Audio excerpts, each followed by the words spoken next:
Hi, this is Aaron from Inside the Skev. I hope you enjoy this next episode. If you want to listen live, tune in Sunday mornings at 10 a.m. to WCGO. That's 95.9 FM, 1590 AM, or WCGOradio.com.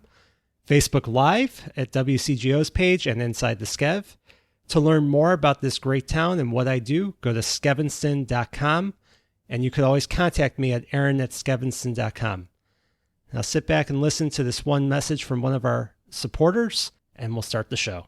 Reading, writing, and math are a struggle for a lot of students. At BrainLinks, we know those skills are what paves the way to independence and success. Our specialists will help your child develop the habits they need to make sure they thrive not only in class, but out in the world in general. And of course, for everyone's safety, our lessons are done completely online. For more information on our team members and to schedule your initial consultation, visit brainlinksacademics.com. That's brainlinksacademics.com.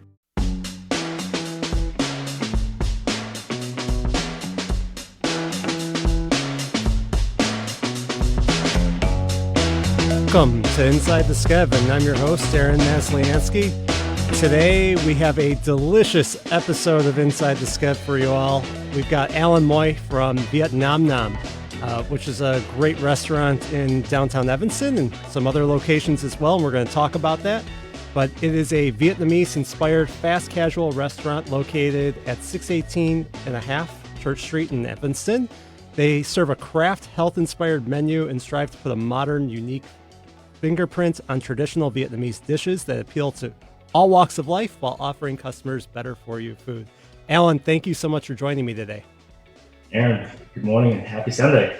Happy Sunday. It's great to have you here. And, you've got such a great business, and I feel like you have been a great example of somebody who's been adapting to what we've gone through in this past year, especially for a restaurant. I mean, you're actually the first restaurant I've had on in the past year. I've had one other restaurant on the show before, Blind Faith Cafe.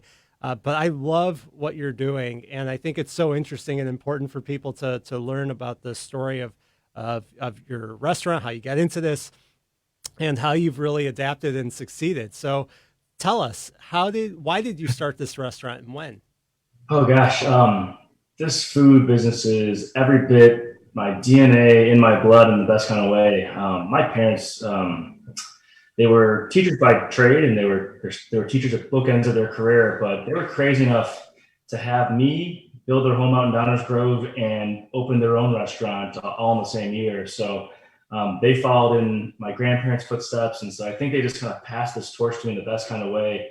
I take after my mom in particular, and just I think all that chaos that I was born into, and the wonderful food around me just every day was just something that never left me. So being in food from day one has never left me. I certainly took a different path, even including stops on Wall Street and in Silicon Valley. But for me, it was always about food. And throughout that entire path forward, even if it didn't look the same way on paper, there was always some element of getting myself trained, focused, and on that journey towards food. But I love food. It's family, culture.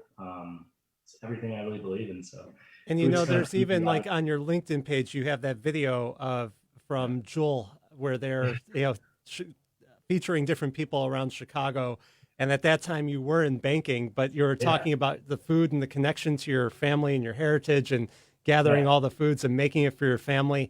I mean, did that video kind of give you that idea in your head, like, I've got to go into business and do this? Yeah, honestly, that was around 2014, 2015. So just about a year plus out from Nom Nom. But to your point, it's interesting, that dichotomy of a guy in a suit on Sal Street, and then all of a sudden talking about food. And I think at one point they certainly followed me into a duel of going grocery shopping, which is seriously one of my favorite things in the world.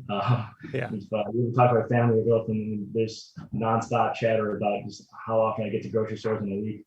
But yeah, I think at that time, in that stage, it was interesting. And this is a part of me always, where I never really saw myself in finance, never really wanted to be there, let's say long term, but I certainly was very passionate about the roles that I had and the people that I worked for and with. And at that time of the commercial in 14, 15, it was an important point for me because it wasn't my first gig in Wall Street, or let's say, in banking. I started at JP Morgan and I took a detour to Groupon, but when I went back to US Bank, or when I went to US Bank and back to banking, it was really because I followed my mentor at JP Morgan. And Joe to this day is a friend, mentor, and everything in between. And it was important because I took a more conscious effort back into that space. But during that time, I knew exactly that I still wanted to get to food, and the things that I was doing concurrently with my professional endeavors really kind of took full circle shape. So at one point, I included starting a philanthropic event planning company that kind of kept me close to hospitality without infringing on my full-time professional career. And everything that I did, whether at US Bank it involved working with the Illinois Restaurant Association or sponsoring the Chicago Gourmet for US Bank, investment outlooks at some marquee restaurants in Chicago for our clientele. It was just a constant intersection in the best kind of way. So some of those commercials with Jewel or some of the anecdotes that I had during that time really spoke to, like you said, blending those two worlds in the best kind of way, and certainly springboarding me into what I do today every day. I think that's awesome. It's an inspiring story. I mean, where did you get the idea though to do a Vietnamese style restaurant? Did you ponder different ideas of different types of foods?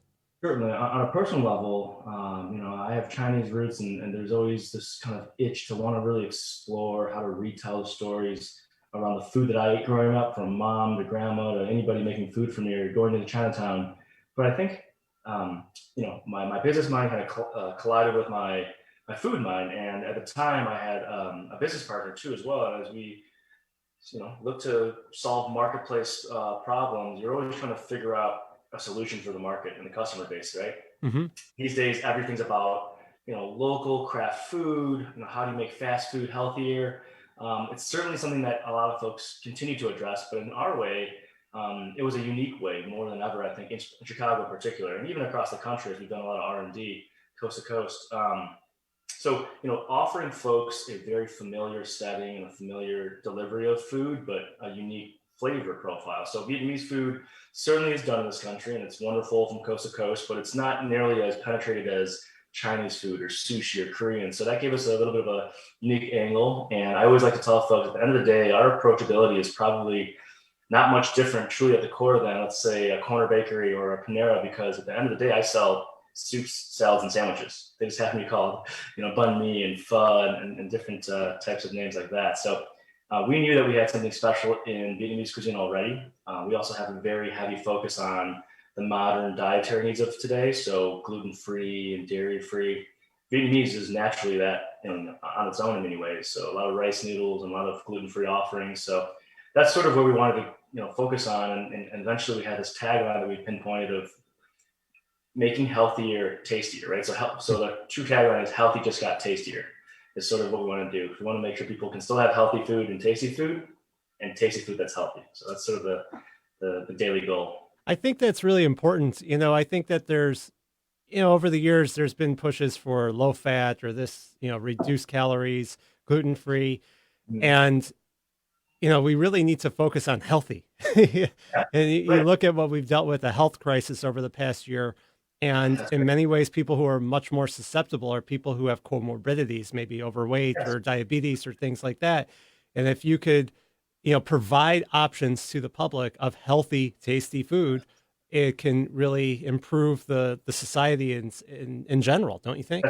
That's right. I mean, it's about sustainability. And I don't just mean, one way or another to find sustainable. I mean, yes, the eco footprints, about the type of materials we use and the types of local food that has a smaller footprint, but sustainability on a personal level. So a great example for our menu is our Vietnamese iced coffee, which I'm sure you've had and a lot of folks have had. The wonderfully dark, rich coffee meets canned condensed milk, and that is certainly very delicious, and I love that drink. But that inspiration is certainly on our menu. But instead of using that canned product and that super sugary product, I never pitched that we do diet food. It's not zero calorie food, but we do a scratch preparation of coconut milk, organic agave, and organic coconut sugar.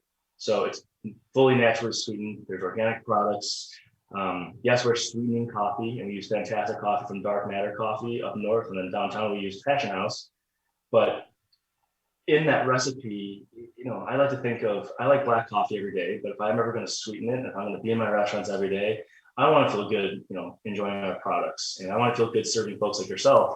And that to me is more sustainable. It's not like you're going to cheat one day and not cheat the other day. It's not like you're going to feel like you have to eat gluten free one day. It's just giving you natural options that fit lifestyle choices, not so much, a diet regimen.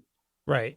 And it's funny with coffee. I'm thinking a couple of years ago I was in Vietnam for a day, and Yeah. I took a tour, and they took me to a museum, like the tour guide, and a few other places, and I went to this like a convenience store, but it was like they had like this delicious coffee, and they kept bringing me more and more coffee, Vietnamese coffee beans, and my God, that was a lot of caffeine, but Yeah. delicious.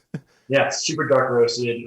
We certainly take inspiration from that, but man, it's good stuff. It's just, you said, it's got to be done in concentration. It's a concentrated formats, right? And just in moderation. Yeah. I think as Americans, we don't necessarily always subscribe to that. So if we can find ways that naturally fit that sort of focus, all the better. Absolutely. So we're going to get to, I want to talk a lot about like the type of food, like the actual foods and how you've succeeded and whatnot. But, for people who are wondering, like how do you order your food, and do you have any kinds of promotions for people listening today? Sure. Yeah, absolutely. So, for us, we've certainly adapted, and we have definitely expanded our distribution opportunities. But both pre-pandemic and during the pandemic, we've probably given ourselves as many ways as possible for a restaurant to be enjoyed, if that makes sense.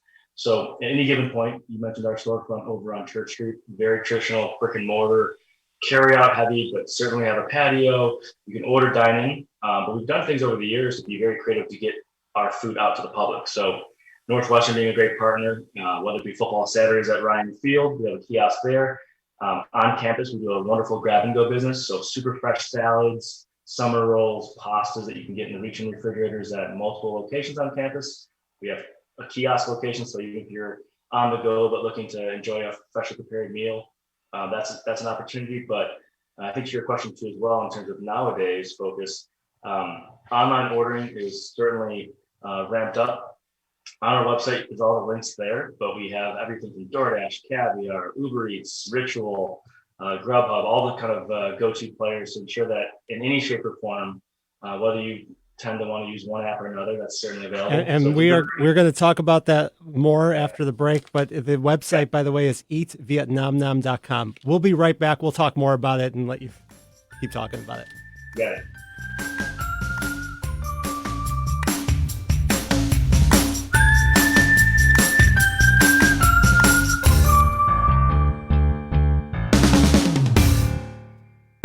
Hi, I'm Aaron Masliansky, longtime Skokie and Evanston resident, host of Inside the Skev, and local real estate expert.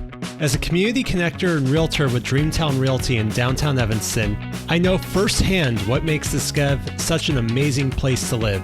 When I'm helping my clients buy and sell properties inside of the Skev or out, I'm doing it with the best technology and support team behind me at Dreamtown. During the pandemic, I've been able to help my clients seamlessly stay on track with their home search, from immersive 3D Matterport tours, professional photos, to virtual open houses. My clients can find their homes safely and comfortably, and even from their couch. When you're ready to make a move, know that I'll be here to help. You can always find out more about me at skevinston.com/real estate. Again, that's skevinston.com/real estate, or email me at aaron@skevinston.com.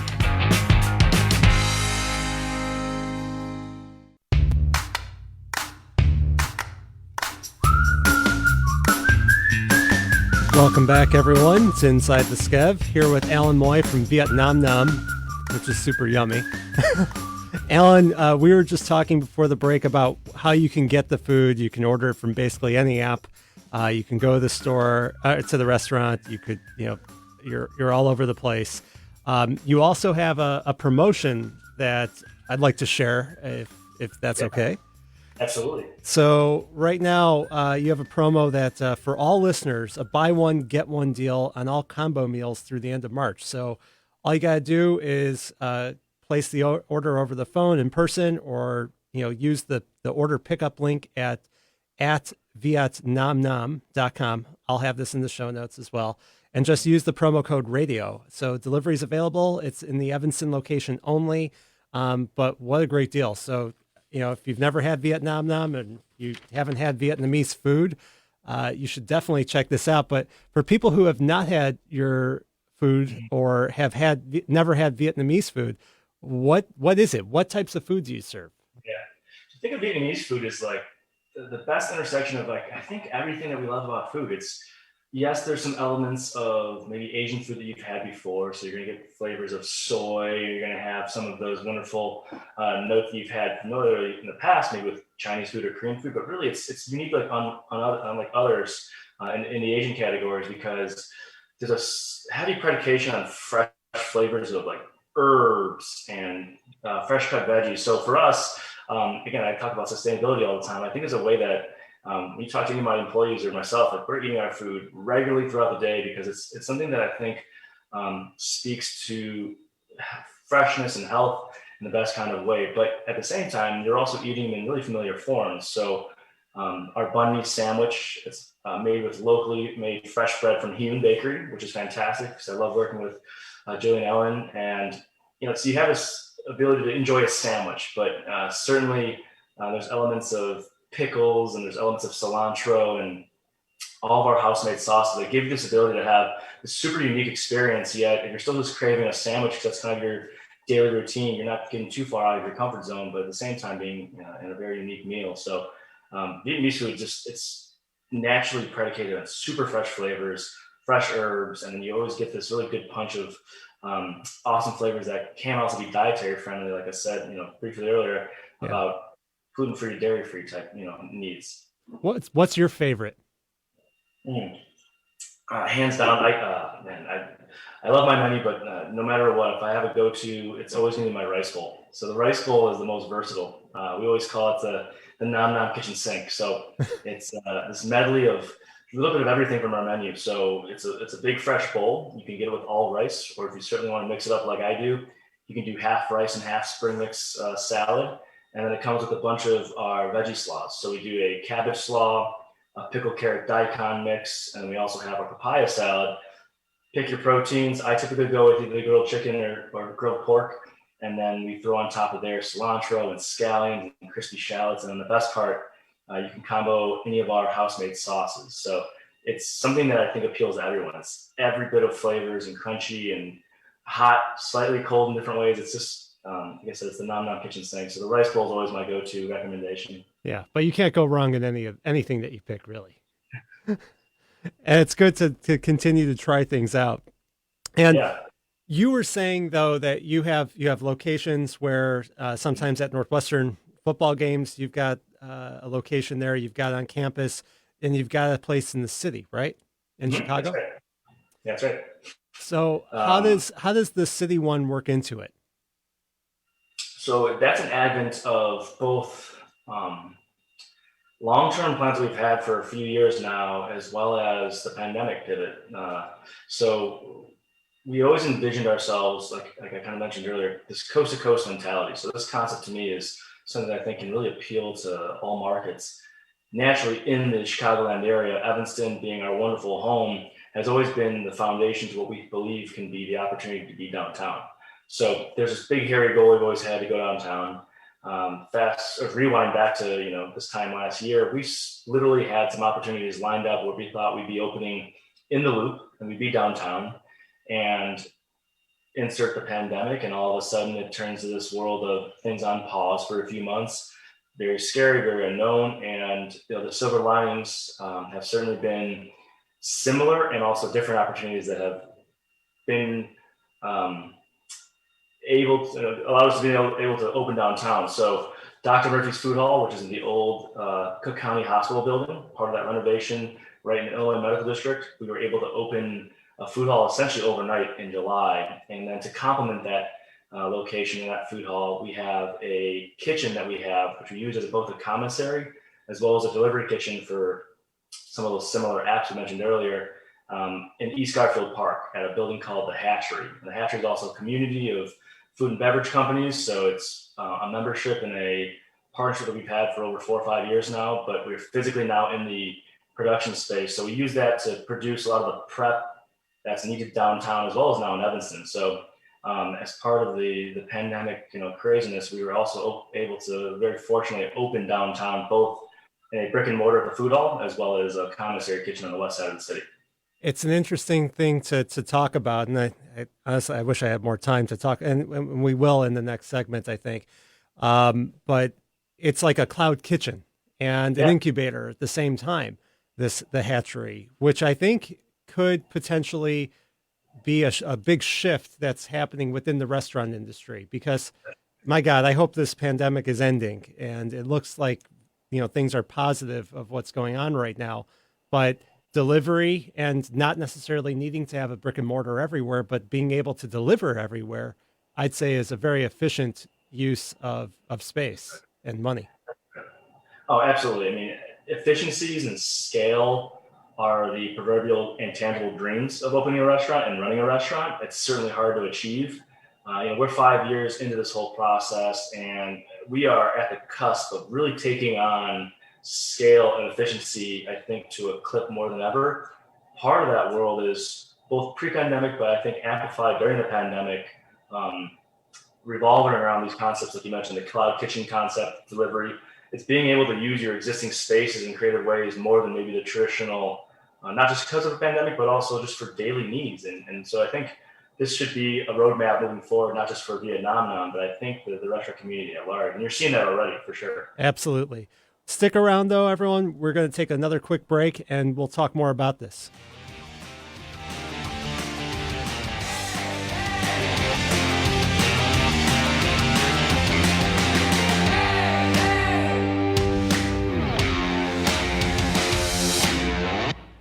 Moving day is a happy day, but how can you be sure all of your stuff will get to the new place in the same condition they left the old place? Upgrade your experience to First Class Moving and Storage. You'll get a team of professionals who treat all of your belongings with care and have the right tools to make the job go smoothly. They even offer a full packing service. Upgrade to First Class Moving and Storage. They're local and independently owned. For more info, visit the website at firstclassmovers.com. That's the number one, stclassmovers.com. Welcome back, everyone. Here with Alan Moy from Viet Nom Nom, which is an amazing restaurant in Evanston and in Chicago. And I have a feeling it's going to be growing nationwide. So it's pretty cool to have this opportunity to speak with you when you were just having a few locations. So I'll definitely make a placeholder on this episode for sure. But Alan, I think a lot of what we're talking about is, the restaurant and how you've adjusted and how you have the, different places here. But I think what's really, really important is that you're bringing a different flavor to people who may not have tried it before. You're bringing Vietnamese food. And, I think it's important, food is kind of the way that people learn about a culture, and travel is a way that people learn about a culture and understand each other. So, this past year has been really, I think, challenging. COVID, you've got, we had the protests and everything last year. We've had a lot going on, and there's been a lot of hate against the Asian community within America. And, it started with looking at people from China and thinking that they're sick. And then, the horrible events that happened this past week. How do you see that? I wasn't necessarily going to ask you about this, but I think it's important to discuss, especially with your background. Yeah, no, I appreciate this opportunity, and I appreciate you being conscious of this. The challenge and the opportunity is that, yes, this is a today topic, and it's a sign of the current environment and climate, but certainly this is not just a new advent, right? And I think that's what we've seen with a lot of these recent protests, both around current events, but also still considered current events, from last May through the election year and everything in between. But to your point earlier, food in such a powerful way is a connector, is a way to do storytelling and breaking bread literally between, I think, people who don't otherwise understand each other, right? Mm-hmm. So much of my lifetime experience, in this sort of dichotomy of being an American and yet being a Chinese American, and yet trying to find common ground is certainly a personal experience. I certainly also have plenty of privileges that I'm very fortunate and grateful for that maybe have not given me some of the other issues and dynamics that other folks in the community have. But from a food standpoint, it is very, very dear to my heart to be able to use this as a very powerful medium because, growing up, for example, I grew up in the west suburbs. I'm not going to sit here and create any sort of sob story about, my upbringing, but I certainly had plenty of moments that were challenging. And I remember, growing up, if I ever brought a traditional item to school for a lunch or a snack, let's say one of my vivid memories is bringing bows to school. If I brought that, 25 years ago when I was a kiddo, 30 years ago, people would look at me and ask me, what is that? Or, oh, it smells, it's stinky, right? Mm-hmm. Nowadays, with the advent of food and the world of Food Network and Instagram, and just people really, seeking out new food items. If I brought a bao out into a public space, people would be really excited. We serve now baos at our store, for example. They're like, wow, what kind of bao is that? Or I'd love to have a bao. What is a bao for people who don't know what a bao is? Yeah. So a bao is like the best of all worlds, right? It's like the ultimate, I think, universal language of food. It's typically, traditionally that is, it's fully enclosed, but it's like think of it as a meat pie or a ham pie. In the world of dumplings, from pierogi to empanadas to pot stickers, right? I think all of us from some sort of ethnic derivative can appreciate those sort of homemade classic foods. So from a bao standpoint, even at the store we call them sliders because they're open faced and they're sort of mini kind of sandwiches. There's a universal warm and fuzzy feeling of just knowing where those things come from. But I think in this world today, you can use food to establish communications, to further questioning and communication and dialogue around things that you just don't know. Yeah. And during this current environment, I'm still struggling to find full words on how to articulate the frustration, the disappointment, the flip side of it of hope and desire to fix this conundrum. But I think food for me is such a major point to share with folks. And I think sharing is the biggest key here. People's stories, backgrounds, strife, everything in between. So food certainly is a part of our, I think, mathematical formula in this world. And that's something that we certainly take a lot of pride in to share that and create some sort of that familiarity and approachability. Right. I agree. I think by going and sharing and tasting, you begin to understand the culture of somebody who may not be from your culture, or you may not understand as well, and you're able to have that conversation. My God, the banh mi sandwich. There's a lot of trauma in that sandwich, and when you think about it, with a French bread in Vietnam, but people are able to eat it, enjoy it, and there's a conversation to be had over it. That's right. It's never to be assumed, and like I shared, I have this constant daily focus of balancing my own experiences as well as things that are not my own, right? And so from a Vietnamese standpoint, I knew it was very important to me when I traveled back in 2017 actually, as an R&D effort, but also cultural exploration to understand what I was really getting into before we opened our storefront. And so, pho, which is a noodle soup for those who aren't familiar, that's such a classic. It's like people call it the Vietnamese ramen and so on and so forth. And it's so different, but so much of a, I think, starting point and the gateway for folks to understand what Vietnamese food is about. But when you really go to Vietnam, that meal is oftentimes breakfast. It's a dish that's hearty and fulfilling and nourishing and eat in the morning, because in Vietnam, the working culture and the working class is going to have a day in the field, a day in the city, a day in manufacturing. And that's something that is very different than the big old giant bowls we eat in America at night. And it's sort of a starting point for dialogue to understand what that dish means to the culture who created it and the group that created that. So, for everybody who thinks pho should be 48 ounces of broth in this giant bowl, and across the country you see like these eating contests, certainly there's an opportunity to have some fun with it. But I think if you really have those opportunities to have a dialogue around what that dish really means and why it's consumed and why it's made a certain way, I think it's a way to create empathy and awareness of the other side that you may not be as familiar with. So pho is a good one, and like you said, banh mi is another great one to start to kind of break that barrier between different cultural groups who may not know each other as much, but Right. through food. Yeah, I mean, one show that I love is Somebody Feed Phil. I don't know if you watch that on Netflix, and he goes around the world. The whole story is when he started it. Is he grew up in New York, Jewish guy, just ate like very traditional foods, not a lot of different flavors. But then, now he was a writer. He created Everyone Loves Raymond. And he goes around the world and he eats food from all around the world, and he travels and he meets with people, and it's an amazing way to experience the culture. And he talks about this, how it's just, you're breaking bread, you're breaking down barriers. So I think when we look at what's been going on and the isolation that we've been feeling, it's so important to understand each other and to not, I mean, the tragedy of this past week is just unspeakable in many, many ways, but just the way that I think American culture has treated what's gone on in the past year is completely unfair towards people of Asian descent in this country. What did anyone have to do with COVID here? It's just and what's gone on in the past too. So it's important to be able to have those conversations with people, and I think food is the way to really start those conversations. Right.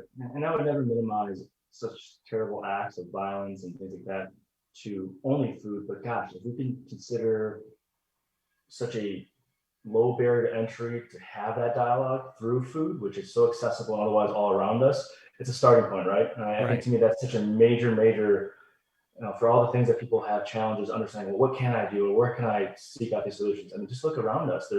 There's Asian restaurants all around us. There's Asian-owned businesses all around us. Have that dialogue. And if we can do it over banh mi and you want to ask questions versus presume and assume, and certainly break down those barriers, and that's a pretty wonderful way that's low-hanging fruit for all of us to at least try, right?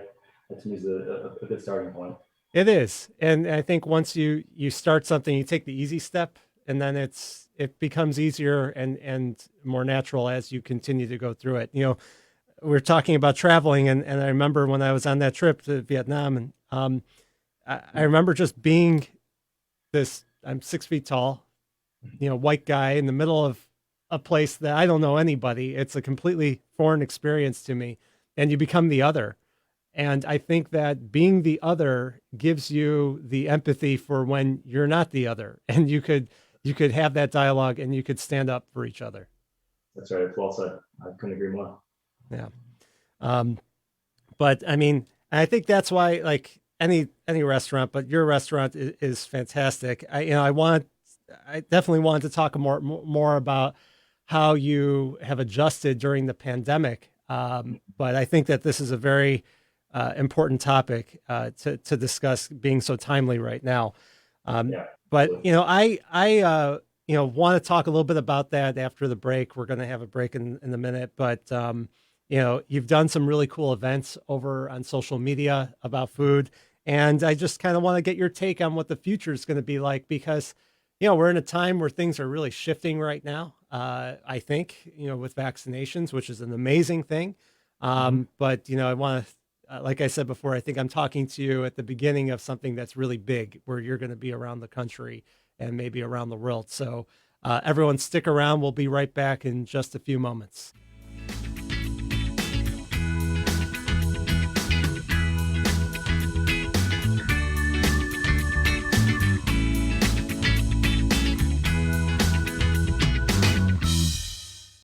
Mortgage rates have reached record lows recently. If you see homeownership in your future, the future is now. Think of Beth Lewis at Cross Country Mortgage as your personal mortgage shopper. She'll sort through racks and racks of home financing options until she finds exactly the right style and fit for you. She'll get you pre-approved to give you an advantage over other buyers, and she'll close your loan quickly with a highly efficient process driven by advanced mortgage technology.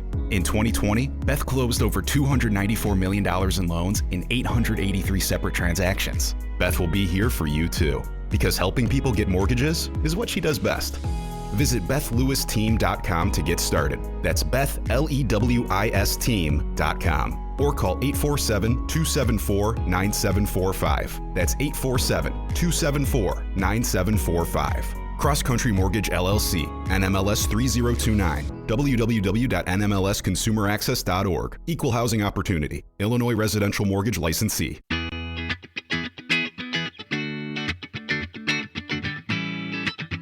Welcome back, everyone. We are here with Alan Moy from Viet Nom Nom, and we've been talking a lot about the restaurant. We've been talking about the events of this past week. And, what we haven't talked as much about is just how you've shifted during the pandemic. And you've done a lot of different things on social media. You've done a lot of fundraising for your employees. Tell us a little bit about that. Yeah, oh man, it's wild to think that we're just at that 1 year anniversary mark. We had just closed our doors on March 19th. So it's a sort of anniversary of sorts for, I think, a lot of us.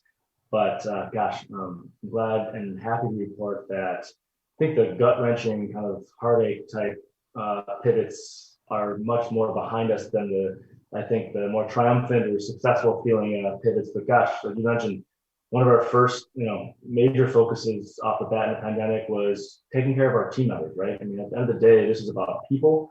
This is about the livelihoods and safety of my team. So as much as the business needed to close for the impending lockdowns, it was about keeping my team safe. So without knowing what the heck we didn't know, which was a lot back then, it was about pivoting that way. I was probably one of the first, I think, to open up a GoFundMe fundraising page in Evanston, because I'd seen that I think across the country in a few different ways that were hit earlier. So we were fortunate to, I think, rally and galvanize the community to support my team. They certainly helped me ensure that we could pay my team out through the last few paychecks. But then I think, again, like I said, the path has been, I would never call them blessings in disguise. I tend to want to always focus on calling them silver linings at best. Mm-hmm. But the pandemic has allowed us to pivot to, I think, creative pathways as well as, new foundational pathways. So even early on, when we first developed our new menus, I've probably never had as much creative culinary fun. Developing new items, like we mentioned earlier, the bows and the sliders that we do there, and coconut fried rices and meal kits, things that we were able to I think, pivot in a fun way because the community needed them. People needed to cook more at home than ever. People needed to have new avenues to entertain more family members or kids or people inside the house because of the lockdown. So certainly pivots, I think, very quickly and more than not in the last several months have been about successful turns and changes more than anything else. But we're certainly not out of it, but very close. Yeah, absolutely. I think it's incredibly commendable of what you've done, and your employees are just fantastic. I mean, you can go into places where, you feel like people don't really want to be there, but my God, like you have great customer service. Oh, I appreciate that. I mean, I was looking back at numbers just recently because I was having some chats, and in the month of February and March, we celebrated no less than, I think, 10 birthdays / anniversaries. So part of our mantra is celebrating our team regularly, and I've been very fortunate. Right now I have a staff of 12, not counting myself, and that doesn't sound like a lot because it's not, but I have yet 4 locations, and it speaks a lot to them because at any given time, the overwhelming majority of my staff will work in any one of my 4 locations during the same week, which is pretty remarkable because we're not talking about Skokie and Evanston only locations. We're talking about Evanston with a few locations in Evanston, and then East Garfield Park and the Illinois Medical District. So these are the same people who you might see in my Evanston storefront as well as serving you at the food hall, and that's a testament to them more than anything else. But all but one have also been with me for over a year, if not multiple years in some cases.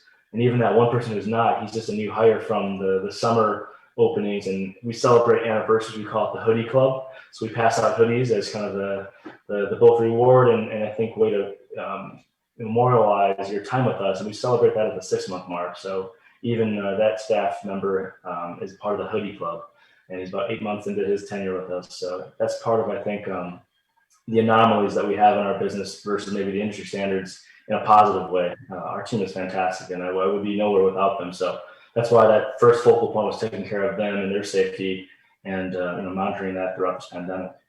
Well, you build a tremendous culture for your employees there, and I think I could see how you could be Viet Nom Nom can be a case study for adapting during the pandemic. I could see Northwestern doing a class or you teaching it. about how you've done it. And, it's just, I had Linda Dara on the show from Northwestern University several months ago, and she, is leading this whole charge to help people, businesses adapt to the pandemic. And you've done it. And I could just see how, you're going to be. And, in the next minute, if you could just tell us, where do you see your business in the next 5 years? Yeah, for sure. I mean, somebody like Linda, for example, someone we worked with during the pandemic about our pivots. It's taking community on by storm and using that sort of partnership that we have with the community to continue to open new locations. So community is one of our biggest company pillars, not just for business, but for how we conduct ourselves. And as an example, all of our locations that we've opened during the pandemic have been in many ways partnership driven, subsidized driven openings. So in the next 5 years, we tend to think of as urban metro academic markets. So insert your markets like Austin, Ann Arbor, Madison, even Minneapolis, with heavy core academics as well as heavy core urban demographics. That allows us to open with partnership. So the way we've partnered with Northwestern University, the way we've even thought about UIC downtown, U of C, the way forward is often through these types of markets. And don't be surprised if you see these hub and spokes that we create already in Chicago and other markets where you have all sorts of concessions to grab and go, food halls, delivery, ghost kitchens. Those types of markets are our focus. And I would certainly love to get back to Ann Arbor as well myself. Yeah, you went there. Are you looking for investors? Always. So we have had very meaningful, significant dialogue with folks over the years. I think more than ever, though. So I say always because I think that's always a combo I'm open to. I think more than ever, as I'm a team of one, there is certainly a level of humility that I have every day to know that I have both my strengths and limitations, both physically as well as my own skill sets. So investors, capital support, that's certainly near and dear to our business plan currently to move forward. It was actively part of our 2020 plans, but I think now that we're in 2021 and more than foundational with the blueprint that we have, that is certainly 1000% part of our way forward. So that's something I'm going to be entertaining and actively entertaining as we speak. That's fantastic. So just so everybody knows, go to eatvietnamnom.com. And then the promotion is that there's a promotion through March that you get for anyone listening, buy one, get one deal on all combo meals. And just mention radio, the promo code radio. I love what you're doing. I'm going to definitely stay tuned to what you're doing and support your business. So Alan, thank you so much for coming on today. Thank you, Aaron, for the partnership. Always means the world to me. So thank you for having me on today. You're welcome. And thank you for everyone for listening. And, just so everyone knows, if you want to listen to more episodes or you want to hear about the episode with Linda Dara, go to skevinson.com. She really talked a lot about this, the adaptation of business for this time period. So it's really interesting, but, go ahead, order on, your website, wherever it may be, and stick around for the Hannah and Fred show, which is coming up right after this. Everyone have a good week, and we'll talk soon. Thanks, Alan. Thank you. Thanks for listening to this latest episode of Inside the Skev. To listen live, tune in Sunday mornings at 10 a.m. to WCGO. That's 95.9 FM, 1590 AM, WCGOradio.com, or you can go to Facebook Live on WCGO's page or Inside the Skev. If you want to learn more about this great neighborhood or what I do, go to skevinson.com. And I want to thank every supporter of the show and all my listeners. Thanks so much.